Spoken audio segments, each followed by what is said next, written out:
अब पुण्यात्माओं, जब तक हमारे प्रारब्ध में परिवर्तन नहीं होगा तो हम सुखी क्यों कर होंगे। आपके कर्म में प्रारब्ध में लिखा हुआ है कि आपकी टांग टूटेगी या आपकी मृत्यु होगी, किसी ने लिख रखा है जंत्री में। ये जैसे ये पामिष्ट होते हैं, ये बहुत कुछ सच बता सकते हैं, लेकिन ये आपको राहत कुछ नहीं दे सकते।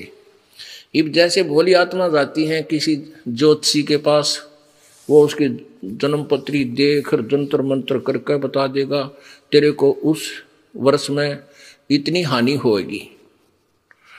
अब वो हानि तो होगी ही होगी क्योंकि लिख रखी है, वो तो कोई भी पढ़ कर सुना दे, लेकिन उसमें वो परिवर्तन वो ज्योतिषी नहीं कर सकता, वो बता सके। जैसे किसी ने बता दिया तीसरे महीने में मार्च में तेरी टांग टूटेगी। अब वो तो 1 महीना पहले और चिंता पैदा कर दी उसने, और बचाव कुछ हो नहीं सकता, और वह टूट गई तो फिर क्या करता भाई, उसने बता दी थी पहले तेरी टांग टूटेगी, भाई जान दिया तगड़ा, भाई वो तो कमाल का आदमी है, भाई पहले बता दी थी, बता के कला तोड़ दिया उन्होंने, पहले बता दी थी। अब जैसे आप पिता अपना जंतर ज्योतिषी का दिखाया ना, और जो आपको बता दे तेरा यह हानि होगी, और फिर आप आ जाना इस दास के पास, कबीर भगवान की शक्ति से आपको मंत्र देंगे और उस दिन वह हानि आपको नहीं होगी, वह होनी थी क्योंकि लिखा हुआ है, और फिर नहीं होगी आपका, गारंटीड बात है। तो ये समाधान चाहिए, ज्ञान नहीं।